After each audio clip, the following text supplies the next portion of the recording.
ہمارے ساتھ ہے جی تمیمہ سعید ان کا نام ہے. یہ کہتے ہیں جی پلیز مولانا تک پیغام پہنچائیں ہمارے گھر میں. یہ خاتون ہی ہے بابا, بچی لگ رہی ہیں, نوجوان کے, کہہ رہی ہیں ہمارے گھر میں بہت زیادہ لڑائیاں ہوتی ہیں کہ آپس میں بہن بھائیوں میں, اور کوئی دن ایسا نہیں جاتا خالی جس میں ہماری لڑائی نہ ہوتی ہو. اور جو بھائی ہیں وہ بھی بہت زیادہ آپس میں ناچاکیہ ہیں, بھائی بھی لڑائی کرتے ہیں اور اکثر یہ گھر کے اندر لڑائی کا ماحول بن جاتا ہے. وہ یہ کہہ رہے ہیں, چاہ رہی ہیں کہ بہت زیادہ ہمیں اس چیز میں آپ بتائیں کہ کیسے گھر میں لڑائی کے ماحول کو ختم کیا جا سکے. پھر میں مجبور ہوتا ہوں کہنے پر, پہلے مجرم تو ماں باپ ہیں جنہوں نے اسکول اسکول اسکول اسکول انسانیت نہیں سکھائی اپنے بچوں کو, اخلاق نہیں سکھائی. یہ تو بچپن سے بیج ڈالا جاتا ہے. یا بچہ آنکھیں شعور میں کھولتا ہے تو اس کا دماغ کھل جاتا ہے, وہ ہر چیز پک کر رہا ہوتا ہے.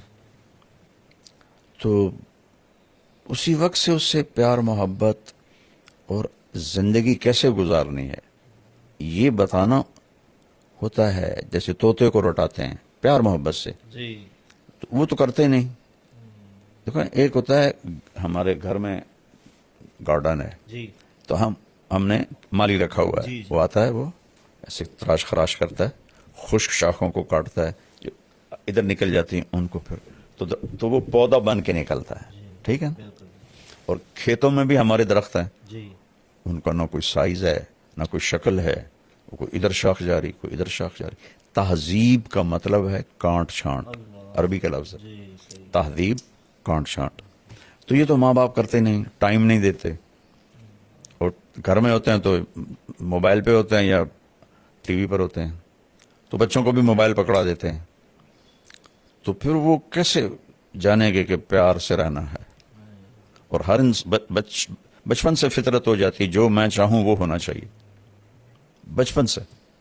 اس کو اس فطرت سے نکالنے کے لیے ماں باپ کو, اس لیے تو اللہ نے ماں کو کہا تو تیرا سب سے بڑا وظیفہ, جاب, نوکری یہ ہے کہ نسل کو تیار کر. چونکہ باقی ہر مخلوق پڑھی لکھی پیدا ہوتی ہے, اس کو اللہ اس کے پیٹرن پر خود چلاتا ہے.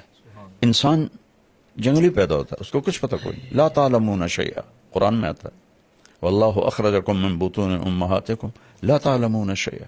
ہم نے تمہیں ماں کے پیٹ سے نکالا, تم کچھ بھی نہیں جانتے تھے. لیکن بیٹا ایک چونٹی بھی انڈے سے نکل کے جانتی میں نے کیا کرنا ہے. اور چونٹی کے جو گھروں میں اندھیرا ہوتا ہے, نیچے گھپ اندھیرا ہوتا ہے, اور چونٹی 1 سینٹی میٹر سے آگے نہیں دیکھ سکتی. اور ان کا سسٹم دیکھو, ان کا طریقہ دیکھو, ان کا لائن میں جانا دیکھو. باقی مخلوق کو اللہ خود علم دیتا ہے. ہمیں طاقت دے دی, علم باہر رکھ دیا کہ سیکھو, اور اس میں امتحان ہے, غلط بھی رکھ دیا صحیح بھی رکھ دیا, کفر بھی ہے اسلام بھی ہے. اپنے ہاتھوں سے بت بنا کر انہیں کے آگے ہاتھ جوڑ کے کھڑے ہوتے ہیں. اس سے بڑی حماقت دنیا میں کوئی ہو سکتی, اور اللہ کی پرستش بھی ہے. تو یہاں دونوں ملا جلا ہے تاکہ امتحان ہو. تو یہ چیزیں شروع سے ماں باپ کے ذمہ ہوتا ہے, اچھا بول سکھانا, اور صبر سکھانا, برداشت سکھانا, ایثار سکھانا. تو اب تیرے سارے بھائی بہن لڑتے ہیں تو کم تو شروع کر دے بیٹی, تو چپ ہو جایا کر, اپنی ذات سے شروع کر دے کہ کوئی کچھ کہہ دے بس خاموش ہو جاؤ. تو انشاءاللہ تمہاری برکت سے سارے گھر میں یہ چیز آ جائے گی. یہ تمہارے گھر کا نہیں مسئلہ, ہر گھر کا مسئلہ ہے. نہ بھائیوں میں پیار ہے, نہ بہنوں میں پیار ہے, وہ کنیکشن ہی کوئی نہیں, ہر ایک اپنے موبائل کے سامنے بیٹھا ہوا. ایک دفعہ میں ایک جگہ گیا تو کچھ 6-7 بچے ایک ہی فیملی کے بیٹھے ہوئے کمرے میں, سب موبائل دیکھ رہے تھے. تو اس موبائل نے ایک ہتھیلی پہ 7 بر اعظم ہمیں جمع کر کے دے دیے ہیں, اور ایک کمرے میں بھائیوں کو جدا کر دیا ہے. تو ہر وقت مشین کے سامنے بیٹھے ہیں.